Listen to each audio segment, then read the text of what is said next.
Благодарам за контрарепликата, колешка Лазаровска. Значи, очигледно сме на иста линија.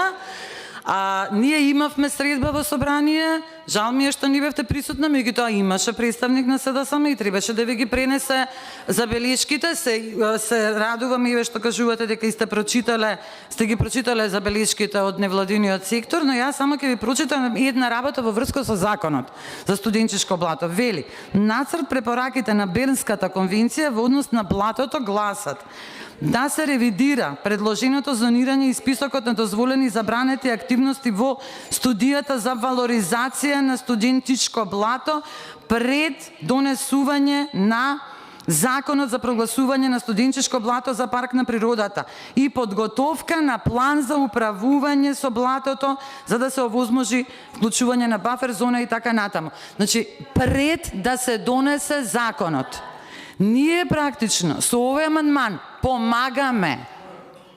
Значи, ова е помош. Сите заедно, тука нема ни политика, ни една, ни друга, ни трета партија.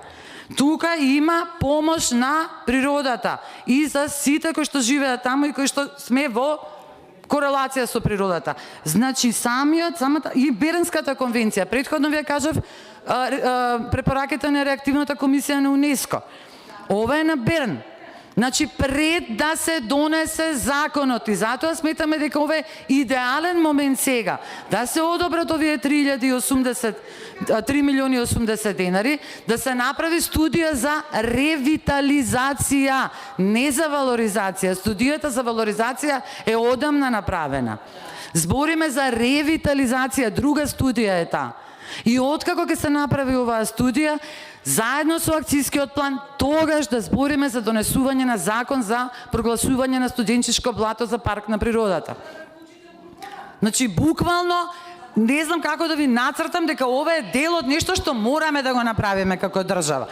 А ако продолжиме вака, со овие дискусии, па дајте тогаш да ја распуштиме таа екогрупа, затоа што очигледно нема ефект. Нема ефект. Само во странство се кажува дека ние имаме екогрупа и дека сме членови и супер соработуваме, но на дело ништо не се покажува. И немојте да мислите дека сите засегнати лица не гледаат. Сега сите гледаат и сите следат. И сега за претходниот беше во четвртокот се расправавме за нецели 10.000 евра за амандман, ако се сеќавате, да се стават на 3 раскрсници македонски изум да се промовира, не го изгласавте.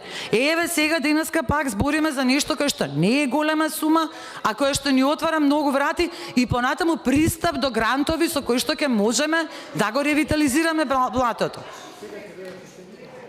Ама мора да ги изодиме овие чекори. Мора, по меѓународни стандарди мора да ги изодиме овие чекори. Не знам како да нацртаме веќе. Толку. Ви благодарам. И јавувајте се на реплики, немам намера веќе да зборам. Ова е совест. Чиста совест. Оставам на вашата совест. Благодарам. За кратка контрареплика пратеничка.